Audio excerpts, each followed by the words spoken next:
नमस्कार बंधुरा, आशा करी सबाई खूब भालो आछेन, सुस्थ आछेन। गोपाल सोनार कृपाय आमराओ सबाई खूब भालो आछि। आर मात्र दुदिन परेई जन्माष्टमी, खूब सुंदर एकटा दिन।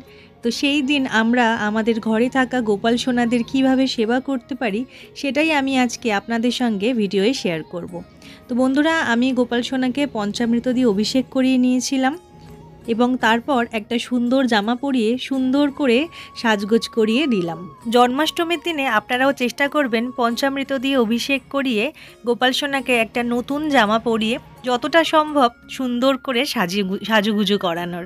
তো আমিও সেই মতন গোপাল সোনাকে অভিষেক করিয়ে নিয়েছি এবং পাশেই যে আমার রাধাকৃষ্ণের পটচিত্র আছে সেটা আমি সুগন্ধি জল দিয়ে একটু মুছিয়ে নিয়েছি।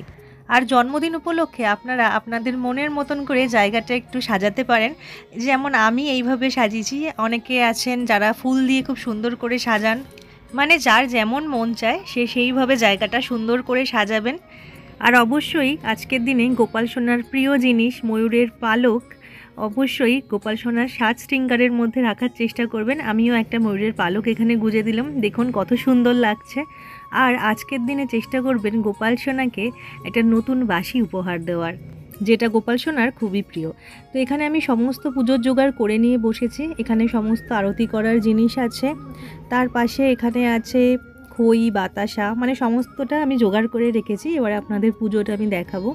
8 রকম ফল দিতে হয়, তো 8 রকম ফল বনিয়ে রাখা আছে। আর অবশ্যই একটা বেদানা দেওয়ার চেষ্টা করবেন, কারণ গোপাল সোনার বেদানা ভীষণ প্রিয়।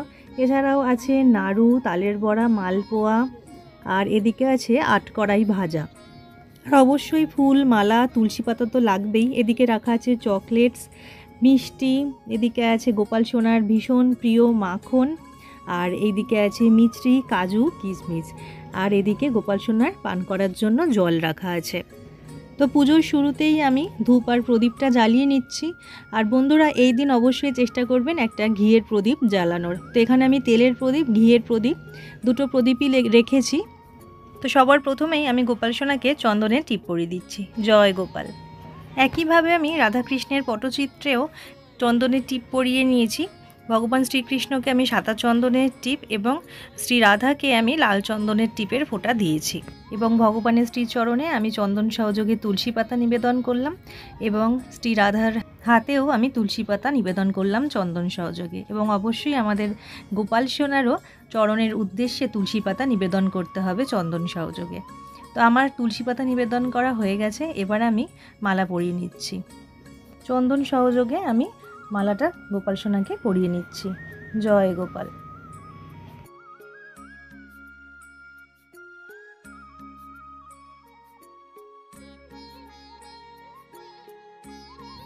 একইভাবে আমি চন্দন সহযোগে একটি মালা পরিয়ে নিচ্ছি ভগবান শ্রীকৃষ্ণ এবং শ্রী রাধার পটচিত্রে।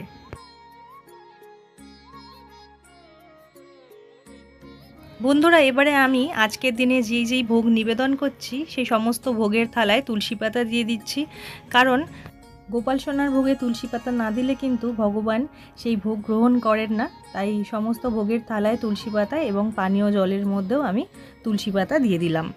এবারে চন্দন সহযোগে ফুল নিয়ে ওং নমো ভগবতে বাসুদেবায় নমঃ এই বলে গোপাল সোনার সামনে ফুল নিবেদন করব। এইভাবে 3 বার ওং নমো ভগবতে বাসুদেবায় নমঃ এই বলে গোপাল সোনার সামনে ফুল নিবেদন করতে হবে। এবং একইভাবে রাধাকৃষ্ণের পটচিত্রেও 3 বার ফুল নিবেদন করতে হবে। বন্ধুরা এবারে ভোগের থালাগুলো ভগবানের সামনে নিবেদন করে ভগবানকে ভোগ গ্রহণের জন্য অনুরোধ জানাচ্ছি এবং সব শেষে আমি করব আরতি। তো এবারে আপনারা আরতি দর্শন করবেন।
তো এইভাবেই জন্মাষ্টমীর দিন আমরা খুব সহজে আমাদের ঘরে থাকা গোপাল সোনা এবং ভগবান শ্রীকৃষ্ণ ও শ্রী রাধার পুজো করতে পারি। সবথেকে বড় কথা যেটা হলো কতটা মন দিয়ে আমরা পুজো করছি, কতটা ভক্তির সঙ্গে শ্রদ্ধার সাথে ভগবানের পুজো করছি, সেটাই আসল কথা। যে যার সাধ্য মতো সামর্থ্য মতন জন্মাষ্টমীর দিন খুব ভালোবেসে শ্রদ্ধার সঙ্গে গোপাল সোনার সেবা করবেন। তো আজকের ভিডিওটা এতটুকুই। আমি গোপাল সোনার হাতে একটা নাড়ু দিয়ে দিয়েছি, কারণ হাতটা ফাঁকা ছিল তাই। তো যাই হোক, আজকের ভিডিওটা এতটুকুই। কেমন লাগলো আমাকে অবশ্যই জানাবেন। সবাই খুব ভালো থাকবেন, সুস্থ থাকবেন। জয় গোপাল।